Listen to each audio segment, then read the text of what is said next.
Bonjour et bienvenue dans cette nouvelle vidéo. Je vous parlerai aujourd'hui du livre Jamais sans ma fille. C'est un récit biographique qui raconte l'histoire ou plutôt des événements spécifiques de la vie de Betty Mahmoudi. Betty est une américaine qui est mariée à Moody. Alors je ne sais plus exactement ce que c'est son nom, mais c'est son surnom, on se réfère toujours comme ça à lui dans le livre. Qui est un homme iranien, ils ont ensemble une fille, Marta. Et ce livre se concentre sur un événement très difficile de sa vie. Ils prévoient de partir 2 semaines en vacances dans la famille de Moody, en Iran. Et à la fin de ces 2 semaines, ils lui annoncent que non, on ne repart pas aux États-Unis, on va rester en Iran. Ils leur ont pris leur passeport et elles n'ont aucun moyen de rentrer aux États-Unis. Et donc Betty va chercher une solution. Et à première vue, la seule solution qui s'offre à elle, c'est qu'elle puisse partir seule, mais va devoir laisser sa fille derrière elle. Et de là, le titre du livre, Jamais sans ma fille. Concernant les vrais personnages, elles sont arrivées en Iran en 1984 et elles réussissent à s'échapper en 1986. Elles passent 18 mois là-bas. Le livre en lui-même est sorti, alors le titre original Not Without My Daughter, pardon, en 1987. Je ne sais plus exactement quand est sortie l'édition française, mais je pense qu'elle est sortie assez rapidement parce que le livre est très connu. Je ne sais pas si on peut parler de succès parce que vraiment la réception du livre a été assez mitigée, tout comme celle du film qui est sorti en 1991. Et pourquoi ça a été assez mitigé? Parce que beaucoup de personnes ont jugé ce livre-là plutôt raciste. Donc je vais en parler un peu plus en détail en vous donnant mon avis. Avant de donner mon avis, je tiens à préciser que le livre a été écrit pas par Betty elle-même, mais par un journaliste, William Hoffner, je ne sais plus, qui a donc écrit l'histoire pour elle. Et je pense que c'est un élément important à garder en tête pour analyser correctement ce livre. La première chose dont j'aimerais parler, et j'imagine c'est la première chose que vous aimeriez savoir, je pense, concernant ce livre, c'est est-ce que j'ai trouvé qu'il était raciste? Alors je ne sais pas si j'emploierais vraiment le mot de raciste, que je trouve un peu fort ici, et pas forcément adéquat, mais effectivement je suis d'accord avec le fait que ça manquait vraiment de nuances, que j'ai trouvé parfois ça allait vraiment trop dans un sens, vraiment unilatéral, où il y avait les États-Unis c'est génial, l'Iran c'est nul, les femmes sont oppressées, enfin, ça a été vraiment une représentation un peu trop binaire, je pense. Mais il y a certaines critiques avec lesquelles je ne suis pas tout à fait d'accord. Par exemple, elle, ce qu'elle décrit, enfin ce qui est décrit dans le livre, c'est son expérience personnelle. Et quand elle critique la famille de Moody, elle critique notamment leur façon de vivre. Elle estime qu'ils ont une hygiène assez douteuse, mais elle ne dit pas que ce sont tous les Iraniens comme ça. Et ça n'a vraiment pas de sens de se dire oui, c'est une représentation juste de ce qu'est l'Iran. Non, c'est la représentation de la famille dans laquelle elle se trouvait à ce moment-là. Donc je pense que aussi en tant que lecteur, il faut, même si on n'a pas un discours nuancé dans le livre, il faut soi-même aussi avoir un peu de recul et pas tout prendre au pied de la lettre et pas non plus justement généraliser quelque chose qui n'est pas généralisé dans le livre. À certains moments, Betty, donc la Betty du livre, nous dit tout le monde n'est pas pareil, et il y a effectivement beaucoup de personnes en Iran qui ont essayé de l'aider. Malheureusement, c'est vrai que c'était, à mon sens, je pense qu'on aurait pu en parler un peu plus et les mettre un peu mieux en lumière, ces personnes-là qui ont essayé de l'aider, mais j'y reviendrai un peu plus tard dans la vidéo. Une autre chose qui m'a marquée encore par rapport à ça, cette représentation binaire États-Unis et Iran, on décrit Moody un peu comme un fanatique drogué avec cette propagande iranienne, etc. Mais quand on y réfléchit, je trouve que les deux ont un peu la même façon de penser. En fait, les deux voient l'autre pays comme le pays ennemi, le pays qui propage des mensonges, qui fait la propagande de certaines idées. Et même si l'auteur, j'ai eu l'impression, a essayé plutôt de montrer que Moody était comme ça, pour moi j'ai ressenti comme si en fait tous les deux étaient un peu comme ça, mais juste chacun dans leur camp en fait. Il y a vraiment un gros manque de réflexion et tout simplement de recul par rapport à ce qui se passe. Alors, c'est un peu difficile à juger parce que d'un côté, effectivement, comme je dis, je trouve qu'il manque beaucoup de nuances dans ce livre. Mais d'un autre côté, attendre de quelqu'un qui est traumatisé d'être un peu plus nuancé, un peu plus objectif, c'est peut-être un peu naïf. J'excuse pas évidemment le point de vue qui est montré dans ce livre. Mais je dis juste qu'il faut pas... Je pense qu'il ne faut pas attendre de ce livre-là que ça soit vraiment une étude de cas, une étude sociologique.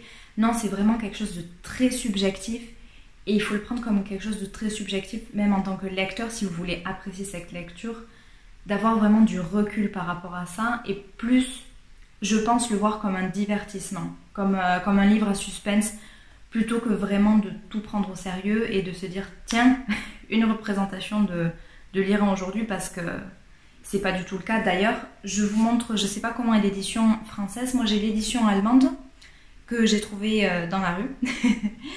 Et sur la couverture, je sais pas si j'espère que vous voyez bien, le vêtement qui est porté, c'est même pas le vêtement qui est porté en Iran. Donc, il y a un moment aussi, la maison d'édition a une certaine, comment dire, a aussi une responsabilité et mettre ça sur la couverture, j'ai pas vraiment compris, c'est pas ce qui se porte en Iran et même dans les années 80, c'était pas ce qui se portait non plus. Une dernière chose que je rangerais peut-être encore dans cette case de la question du racisme, etc., même si ça s'éloigne un petit peu, plus concernant le contenu du livre, la Betty dans le livre, c'est pas qu'elle justifie, mais elle dit à chaque fois que Moody est différent, se comporte différemment, évidemment a des idées différentes, parce qu'il est d'une autre culture. Et ça me dérange un peu, je voulais en parler parce que c'est quelque chose que j'entends assez régulièrement de personnes qui, comment dire, sont dans des relations mixtes et sont un peu déçues de leur relation. En fait, il y a deux problèmes avec ça. Le premier, c'est que on ne peut pas excuser le comportement de quelqu'un qui est irrespectueux, voire violent, donc dans ce cas-là, et même dans d'autres cas, et dire c'est la culture. Non, en fait. Premièrement, c'est pas une excuse, et en plus de ça, on peut pas réduire une culture à tiens, ben, s'il a pas de respect pour les femmes, c'est sa culture. Et quelle est la logique? Non, arrêtons avec cette idée-là, en fait. Une culture, c'est pas ça, en fait. Donc c'est un point qui me gêne un peu dans la réflexion de la Betty fictive, mais aussi que j'entends parfois un peu dans ma vie de tous les jours et qui me dérange un peu. Si une personne se comporte mal, c'est pas sa culture, c'est la personne. Maintenant, j'aimerais parler un peu des personnages. Et bien sûr, quand je parle des personnages, je tiens à préciser qu'il faut faire la différence entre les personnages du livre et les véritables personnes qui ont existé. Alors, par exemple, Betty, la Betty dans le livre, c'est évidemment, là, tout ce que je veux dire, ça concerne la Betty fictive et pas celle qui a réellement existé, surtout sachant que c'est pas elle qui a écrit le livre. Alors, la Betty du livre, j'ai eu vraiment beaucoup de mal au début parce que je la trouvais, comme j'ai dit, qu'il y avait un discours qui vraiment manquait de nuances, je la trouvais un peu arrogante, etc. Mais en même temps, j'étais vraiment... j'étais entre deux avis parce que d'un côté, je trouvais que parfois elle était trop critique, trop arrogante, vraiment, etc. Mais d'un autre côté, je me dis c'est aussi une personne qui a été traumatisée et qui a certainement du mal à avoir un discours nuancé parce que elle a été quand même retenue captive pendant 2 ans, battue, insultée, tout ce qu'on veut. Donc c'est vraiment un peu compliqué aussi à juger. Surtout que j'ai regardé une interview que j'ai trouvée sur YouTube, je la mettrai dans la barre de description, où elle a vraiment je l'ai trouvée vraiment différente. Alors bien sûr c'est une interview, donc je sais pas comment elle est dans sa vie de tous les jours, mais j'ai trouvé que son discours était quand même différent et plus nuancé, celui de la vraie Betty, que de la Betty du livre. Mais tout de même, c'était quand même dommage, parce que j'ai trouvé son manque de recul et son comportement et ses critiques constantes et son manque de, comment dire, de réalisme, de mettre les États-Unis sur un piédestal comme ça, c'est un pays extraordinaire, blabla. Bon, elle le dit pas comme ça, mais c'est un peu l'impression que j'ai eue. Ça m'a un peu gâché la lecture. Je l'ai trouvé pas antipathique, mais il y a des moments où ça m'a été un peu désagréable. La deuxième personne dont j'ai envie de parler, c'est Moody. Son comportement, vraiment, ça m'a mise extrêmement en colère. Et j'ai entendu aussi une autre critique où les gens disaient on n'a pas son point de vue, une histoire a toujours deux versions différentes.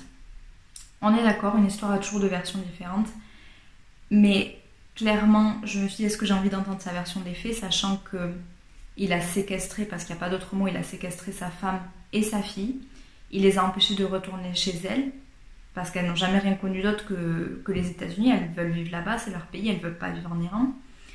Il les a empêchés d'avoir des contacts avec leur famille, sachant que le père de Betty était mourant. Il a fait des remarques extrêmement sadiques en lui disant, parce que Betty a 2 fils d'un précédent mariage, en lui disant tes fils vont mourir dans la guerre contre l'Iran. Il a frappé sa femme, il l'a menacée de mort, et tout ça devant leur fille de 4 ans. Je me dis, est-ce que vraiment il a le droit de donner sa version des faits? Moi personnellement, si sa version des faits c'est pas que ce qu'elle a raconté c'est faux et qu'il a des preuves pour démontrer que ce sont des mensonges, j'ai pas envie d'entendre sa version des faits. Parce que donner sa version des faits, c'est pouvoir se justifier, et il n'y a absolument rien qui justifie la violence physique et tout ce qu'il a fait en fait. Bien sûr, le comportement de Betty n'était pas parfait. Elle avait, je pense personnellement, pas forcément le comportement le plus chaleureux à l'égard de la famille de Moody, mais ça justifie pas quand même de se faire frapper, menacer de mort. J'ai tout de même regardé quand même son avis. J'ai pas regardé le reportage, il me semble qu'il y avait un reportage qui a été fait sur lui, mais j'ai regardé des critiques et des résumés sur ce reportage où apparemment Moody dit avoir été très influencé par la propagande de son pays, etc. Où je me dis d'accord, mais à quel moment ça te donne le droit de frapper ta femme? À aucun moment ça te donne ce droit-là, et à aucun moment ça justifie la violence dont tu as fait preuve. Donc, encore une fois, je reste sur mon avis que si c'est ça ta version des faits, c'était pas la peine de la donner. J'aimerais revenir sur la question, j'en ai parlé un peu plus tôt, du co-auteur. Donc, ce n'est pas Betty qui a écrit le livre, c'est un autre journaliste, et ça pose plusieurs problèmes dans ce cas-là, vu que c'est basé sur des faits réels, sachant que quand même son livre est écrit, son nom à elle est écrit en gros sur le livre, et le nom de l'auteur est écrit derrière en plus petit. Donc moi quand j'ai vu cette couverture-là, j'ai pensé que c'était elle qui l'avait écrit. Alors j'ai vu le nom de co-auteur pour lui. Après évidemment c'est pas très très clair de savoir quelle a été l'implication de qui. J'imagine, étant donné qu'il est journaliste, que c'est lui plutôt qui a dû écrire et qu'elle a dû donner son avis. Évidemment, je n'en sais rien, j'ai pas eu d'informations me confirmant ça. Mais tout de même, je pense que ça pose plusieurs problèmes. La première chose, c'est que j'ai trouvé que c'était parfois pas très clair, son comportement. J'ai parfois pas compris pourquoi elle réagissait d'une manière ou d'une autre. Et en regardant l'interview, il y a des choses qui me sont apparues de façon un peu plus claire, comme son choix d'aller en Iran, alors qu'elle répétait à chaque fois « je sais ce qui va se passer ». Et donc dans l'interview, elle expliquait vraiment son cheminement, qu'avant d'aller là-bas, elle a réfléchi à toutes les alternatives possibles, et une des alternatives aurait été le divorce. Mais divorce, elle craignait que dans le cas du divorce, son mari enlève sa fille et qu'elle n'aurait vraiment plus pu la sauver du tout. Donc c'est pour ça qu'elle y est allée en vacances en se disant peut-être que si je vais en vacances, après on va pouvoir revenir et je vais pouvoir sauver ma fille comme ça.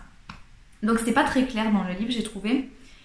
Et c'était peut-être ça et puis d'autres petites choses. Et je me suis dit c'était peut-être du coup parce que c'est écrit par une autre personne. La deuxième chose, c'est quel est le but du livre.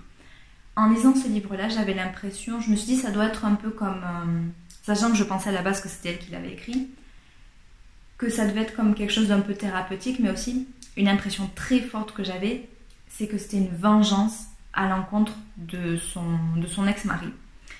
Et en regardant l'interview, c'est pas du tout l'impression que j'ai eue et c'est pas du tout ce qu'elle a dit. Elle a dit avoir voulu publier ce livre pour avertir d'autres personnes qui auraient pu se trouver dans un cas similaire. Donc ce sont vraiment quand même deux raisons très très différentes. Dans la représentation des personnages, je pense que ça a joué aussi un rôle. Donc on a Moody qui est l'homme minable et stupide et vide et tout ce qu'on veut. Et Betty qui est la femme forte qui garde son sang-froid, etc. Effectivement, elle a dû quand même bien garder son sang-froid parce que pendant 2 ans, être séquestrée quelque part, franchement, elle a tout mon respect. Je sais pas ce que j'aurais fait en me retrouvant dans sa situation. Mais c'était un peu... parfois, j'avais l'impression un peu de voir un film, mais pas forcément l'un des meilleurs films, plutôt quelque chose d'un peu caricatural. Surtout certaines scènes, il y en avait une où elle écrit une lettre et elle voit les gouttes de ses larmes tomber sur la lettre. J'ai déjà pleuré plusieurs fois dans ma vie, ça m'est jamais arrivé que les larmes me coulent les joues comme ça et mouillent ce que je suis en train d'écrire. J'ai trouvé que c'était vraiment très... un aspect cinématographique, mais un peu... qui manquait un peu de subtilité. Comme j'en ai déjà parlé, dans l'interview, j'ai trouvé que la Betty réelle avait un discours plus nuancé. Et je me dis, si elle avait écrit seule ce livre, est-ce qu'on n'aurait pas eu autre chose? Parce que la question, c'est pas forcément de savoir ce que pensait la personne qui l'a écrit, mais aussi de savoir dans quel but ils l'ont écrit. Parce qu'ils ont dû se dire, la maison d'édition qui l'ont publié, forcément que ça allait être quand même un succès, c'était quand même quelque chose d'un peu, scandaleux, etc. Donc je pense qu'ils sont aussi partis avec cette idée de on va écrire un livre à succès, on va faire un best-seller. Et je pense qu'ils ont essayé de viser un certain public et de s'adapter aussi à ce qu'un certain public se serait attendu et aurait voulu lire, ce que j'ai trouvé un peu dommage. Dernier point concernant le style, j'ai trouvé... Alors c'était pas extraordinaire comme style, mais c'est pas mauvais non plus, ça se lit de façon assez fluide. J'avais l'impression... Ce qui était bien réussi par contre au niveau du style, c'est que j'avais l'impression d'avoir Betty à côté de moi qui me racontait son histoire un peu comme une copine me raconterait quelque chose qui lui est arrivé, quelque chose d'horrible, mais vous voyez ce que je veux dire. Toujours concernant le style, j'ai trouvé qu'il y avait une différence quand même entre les deux parties, si on coupe le livre en deux. La première partie était vraiment, il y avait un rythme plus soutenu, il y avait plus de suspense. J'étais plus dans le livre vraiment que dans la deuxième partie parce qu'il y avait plusieurs scènes rétrospectives que j'ai trouvées parfois trop longues, pas forcément bien placées et parfois un peu des scènes un peu redondantes. Donc je pense que tout ce qui était souvenirs et flashbacks, etc. de la deuxième partie, ça aurait pu être un peu mieux fait. En conclusion, est-ce que je vous recommande ce livre ou pas? Je dirais, ça dépend.